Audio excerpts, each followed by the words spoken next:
Okay? Yes, I'm excellent. You want a copy of the Quran? Yeah. One or two? Two. Sure. Thank you. Are you guys from here? Just a bit more down south, but do you want to put these in there? Sure. Why don't we go? So are you guys religious? Do you believe in anything? Looking into it, yeah, definitely. Sure. Looking into Islam or religion in general? Islam specifically, yeah. Okay, that's interesting. So are you right now following in religion? You believe in a creator, higher power? I'd say so, yeah. Okay, so you Towards it. believe in a higher power? Leaning towards a higher power? You don't believe in a higher power? At all? We're getting there. I want to look into it. Sure. So let me give you a hypothetical example, and I always say, ask this question. Do you believe that something can come from absolute nothingness? Like there's no energy, no matter, no space, no quanta, just there's absolute nothingness. Can anything come from that? No. So you cannot have something from nothing. We have a universe that has a starting point, and that starting point with matter and energy. Matter and energy is not conscious. It cannot compress itself. It cannot expand itself. So that would require an external cause. Do you agree? By necessity, right? Yeah. So whatever the external cause is, now look at what it did. It compressed the whole universe into a singularity, something that is minutely small, we can't even imagine it, and then expanded everything, and then matter and energy comes into existence. Then you have atoms starts to exist millions of years after the universe. You have very precise, minute measurements for everything. Electromagnetic waves, you have galaxies, stars. We're talking about being precise to the decimal places, right? Very, very specific numbers. There's a book written by Martin Rees called 6 Numbers. Shows you how intricate and detailed the universe is. If one number was different, the universe will not exist. And then on top of that, life would not exist. That's even something called fine-tuning, which is even more complication, right? For you to have life in the universe. Now, can any of that happen without an intelligent being behind it? Now, the universe is full of atoms. You know, an atom, if you split it, you have a nuclear explosion. It has a magnificent amount of energy in it. So whatever brought that into existence, I would say by necessity, requires knowledge, requires power that we can't even comprehend of. And brings time and space into existence, because time and space continues, we live it, starts with the universe, and then you have the creator being independent of it. Whoever brought the universe or created it. So would you agree that it's rational then to say there has to be something with these characteristics that create the universe? Yes. Yeah, absolutely. Yeah, so we would say is like the existence of God is a reality from that aspect, right? Just like this table cannot exist without creator that creates it, right? Cannot just pop into existence by itself, right? Yeah. Now what about... It's got to come from somewhere. Yes, exactly, yes. Everything has a beginning. And I say that because the creator is always existing. And why? Because if you keep having an infinite chain of things that needs other things, nothing will exist. Because I will need you, she will need you, and then nothing will ever start. So there has to be something that starts everything. See, that is the creator of the universe, right? Because this is a common question that sometimes people get, right? Who created God? If someone creates God, then we'll say who created God? And who created who? And it will never end, right? And we wouldn't exist because nobody will ever create anything, right? So what about prophets and messengers? Do you believe or do you have any idea about prophets, messengers of God, people who come I to have deliver? a rough idea, because that's Muhammed, Jesus was a prophet. Yes. Abraham. Yes. Absolutely. That's all I know. So what is your view about them? Do you believe that there are, so since now we agree there has to be some creator of power, right? Something that Yes. So we say those messengers and prophets of God, they all come and say we came from that entity that created the universe, right? We're coming here to deliver a message for you from the creator that created you and us. If there is a creator, then it would make perfect sense for him to send messengers to tell us our purpose, because we didn't create ourselves. And you cannot come yourself to the conclusion of why do you exist. You know, many people say, what's my purpose in life? But that is not an answer you can give. You can have a subjective purpose, doing something on the side, but what is the objective purpose of the existence of all humanity? Only the one who made you can tell you. You know, the one who made your watch, for example, is the one who determined is going to tell you the time. So that purpose of telling the time was given by the maker and the manufacturer, right?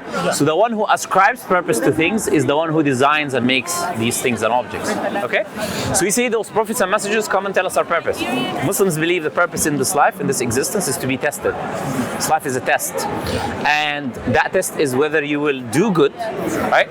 And fulfill yourself by connecting with the creator, doing goodness in community and society, or you will follow Satan and your own desires. There's only two ways, there's only two paths.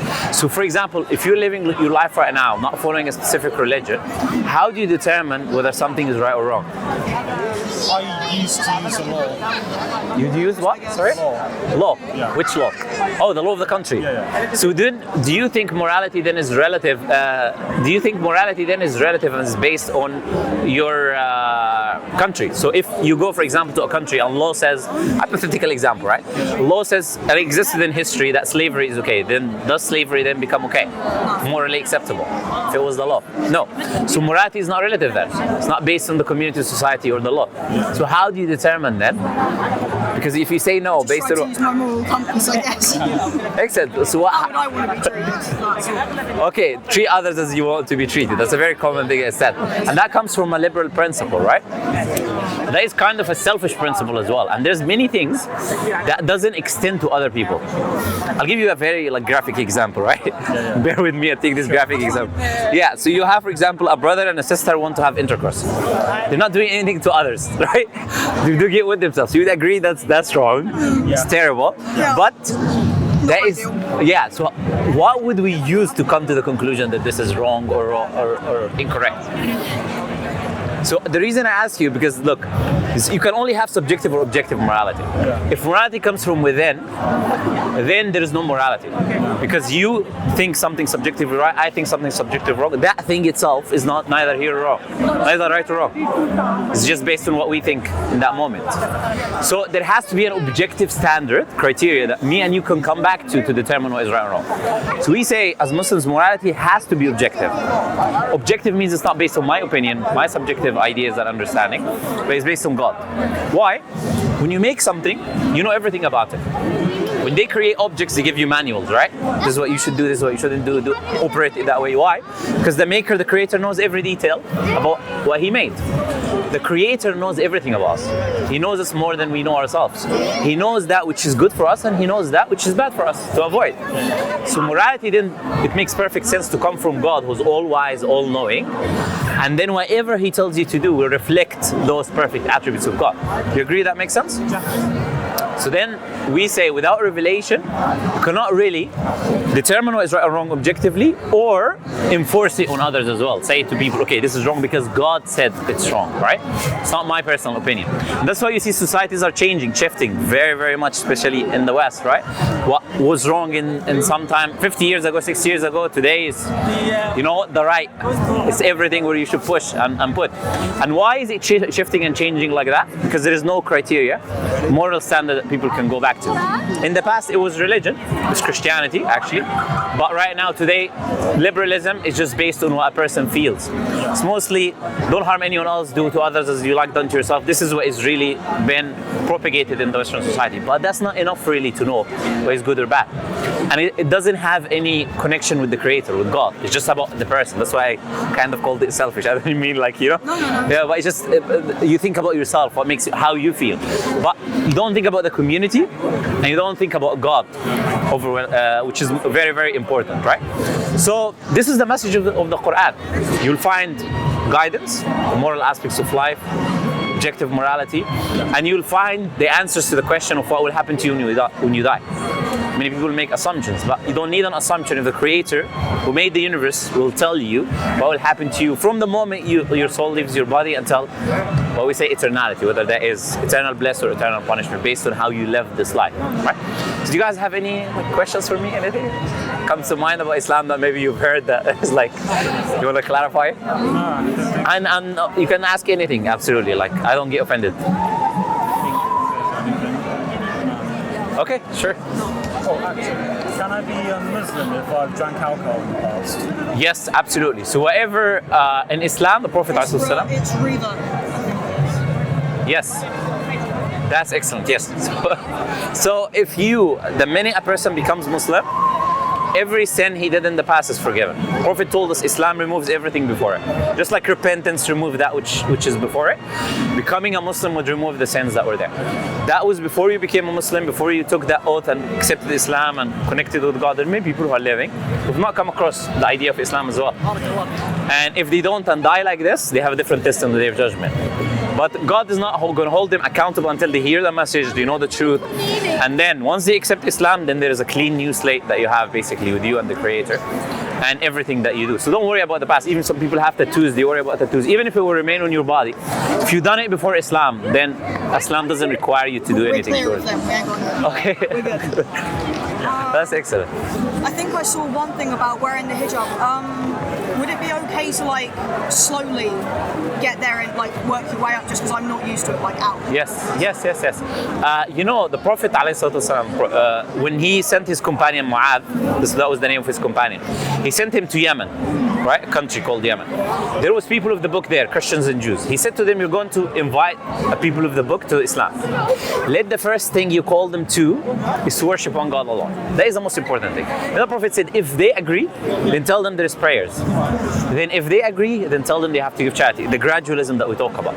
So the Prophet didn't say, go tell them everything that they should and shouldn't do, and like which will confuse them, right? You have to take people gradually, step by step, and ease into everything. Even alcohol, since you mentioned that. The prohibition of alcohol in Islam came gradually.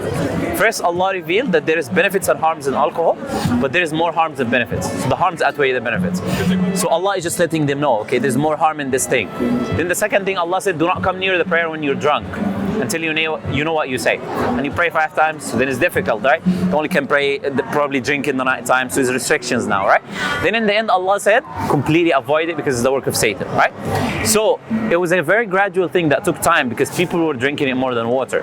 Like it was there. And by the way, when the prohibition came, the whole floors were flooded of alcohol. The whole roads was all wet because of how much alcohol these people were drinking that time, right? So Islam takes things like this gradually. Allah understands your nature as a human being and that you're coming from a different, of course, background, etc. So you can ease into it step by step. There's nothing to worry about, absolutely. Can I have another one from my friend? Yeah, of course. Yeah, why not? There you go. Thank you so much. Thank you. No problem. It's nice talking to you guys. See you. Bye-bye.